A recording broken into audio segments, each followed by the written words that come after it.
దేనికంటే మనిషి ప్రాణాలకు విలువ కట్టడం నాకు ఇష్టం ఉండదు. కానీ కొన్ని సందర్భాల్లో అది చిన్నపాటి ఊతం అవుద్ది అంతే.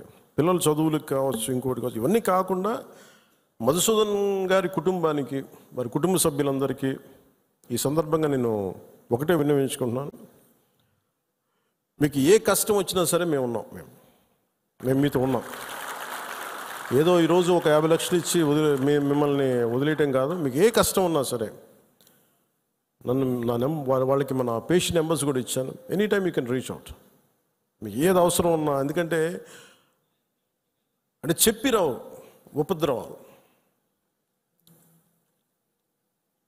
నాకు ఏమనిపించిందంటే ఆ పిల్లోడిని మాట్లాడుతుంటే, మధుసూదన్ గారి కొడుకుని చూస్తుంటే ఒక్క సంఘటనకి పెద్దోడు అయిపోయాడు అబ్బాయి. 10 ఏళ్ళు ఏజ్ వచ్చేసింది. 10 ఏళ్ళు ఎంత ఉంటాయి అంతే, 10, 11 ఉంటాయి అంతే. ఒక 20 ఏళ్ల కుర్రోడు ఎలా మాట్లాడుతాడో అలా మాట్లాడుతున్నాడు అబ్బాయి. ఒక చిన్నపాటి సంఘటన చాలు. నేను చాలాసార్లు అనుకుంటాను, పాలిటిక్స్లో రాకముందు రిస్క్ అది ఇది అనుకుంటే నేను అనుకునేవాడిని సింపుల్గా రోడ్డు మీద వెళ్తుంటే కూడా చచ్చిపోవచ్చు కదా.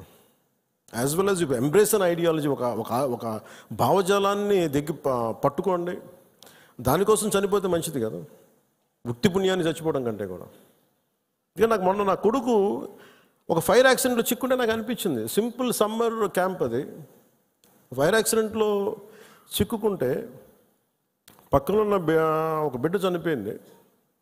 ఇంకో పక్కన ఉన్న బిడ్డ మొత్తం కాళ్ళు చేతులు మొత్తం కాలిపోయినాయి. వీడికేమో లోపలికి అంతా ఈ కొంత ఫస్ట్ డిగ్రీ జరిగినాయి బర్న్స్. తర్వాత లోపలికి సూట్ అంటుందని గాలి పీల్చేయటం వల్ల ఆ పొగ. నా కొడుక్కే అర్ధరాత్రి పూట లేచి ఆ మేడపై నుంచి పడిపోతున్నట్టు కళ్ళు వస్తాయండి. సైకాలజిస్ట్ చూపిస్తున్నారు ఇప్పుడు. అలాంటిది మధుసూదన్ గారి పిల్లల్ని చనిపోయిన ఇన్ని కుటుంబాల తాలూకు మీరు వాళ్ళు ఆలోచించండి. వాళ్ళు పడుకుంటే నిద్ర పడద్దా? తుపాకులు వస్తాయి, తుపాకీ చప్పుళ్ళు వినిపిస్తాయి, భర్త హాహాకారాలు వినిపిస్తాయి, తండ్రి ప్రాణాలు కోల్పోవడం వినిపిస్తాయి. ఎంత ఘాతుకం అది. ఒకటి చనిపోవడం, ప్రాణాలు కోల్పోవడం ఒకటైతే మానసికంగా దాన్ని తేరుకొని బయటికి రావడం చాలా చాలా కష్టం. అందుకని ఇలాంటి పరిస్థితుల్లో చనిపోయిన 26 మంది మరోమారు నా సంతాపం తెలియజేసుకుంటూ మనస్ఫూర్తిగా వారందరూ వారి కుటుంబాలకి, వారి అందరి కుటుంబాలకి దాదాపు మీకు అంటే మన ఇలాంటి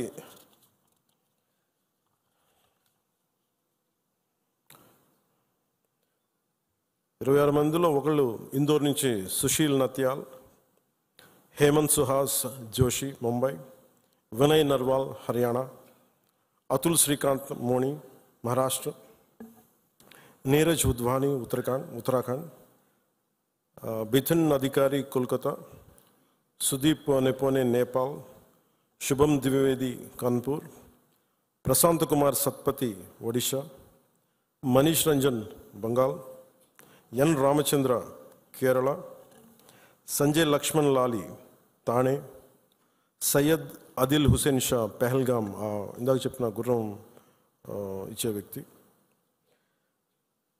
దినేష్ అగర్వాల్ చండీగఢ్, సమీర్ గుహా ఫ్రమ్ కోల్కతా, దిలీప్ దాసలి ముంబై, జేఎస్ చంద్రమౌళి విశాఖపట్నం, మధుసూదన్ రావు సోమిశెట్టి కావలి, సంతోష్ జగడ పూణే, మంజునాథరావు కర్ణాటక, కస్తూబా ఘన్వోటే పూణే, भरत भूषण बेंगलुरु, सुमित परामर गुजरात, यतेश परामर गुजरात, तागे हेलियांग अरुणाचल प्रदेश, शैलेश भाई एच हिम्मत भाई कलाटिया गुजरात. 26 మంది మృతులకి, ఉగ్రవాదుల తుపాకులకి, బుల్లెట్కి బలైన వ్యక్తులందరికీ కూడా మరోమారు మా జనసేన తరపు నుంచి, మనందరి తరపు నుంచి హృదయపూర్వకంగా సంతాపాన్ని తెలియజేస్తూ, మనందరి సంతాపాన్ని తెలియజేస్తూ, మరోమారు మధుసూదన్ రావు గారి కుటుంబానికి నా ప్రగాఢ సానుభూతిని తెలియజేస్తూ, అలాగే చంద్రమౌళి గారి కుటుంబానికి నా ప్రగాఢ సానుభూతిని తెలియజేస్తూ, మీకు అండగా ఉంటామని తెలియజేసుకుంటూ, అలాగే జేఎస్పీ మెంబర్షిప్, మన క్రియాశీలక మెంబర్షిప్ తీసుకున్న దాంట్లో ఇంకా మన ఇచ్చే 50 కాకుండా ఇంకొక 5 లక్షల రూపాయలు అదనంగా వస్తుంది, అది కూడా సిద్ధం చేసాం.